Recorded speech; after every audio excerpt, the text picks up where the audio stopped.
How to increase your Snapchat score. Hello everybody, welcome back to the channel. Today I'll guide you on how you can increase your Snapchat score faster and quicker. Now, what is Snapchat score? If you open up Snapchat app, you'll get an interface like this. Now head into your profile by tapping on the profile icon at the top left corner of your screen, and here, just below your snap code, you can see a little numbers showing up there. Mine is 57,510, and if you tap on it, it'll say that it is your snap score. You can see that my snap score is 57,510. Now, you can read it there that your snap score increases with each snap you send and receive.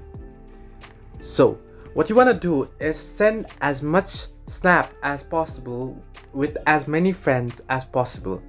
Now, you can always head into your add friend option here at the top of your screen and then add random friends, quick add. You can search in from your contacts if you head into all contacts here. And then what you want to do is send snaps. Now, remember that chatting or texting doesn't affect your snap score. The only thing that affects your snap score is the snap that you send, you receive, and you open it. So make sure you keep on this streak and make sure to send snap to much as possible. So this is the only way you can increase Snapchat score. Hope this helped you. Do like and subscribe, and do not forget to leave a comment down below if you have any further issues.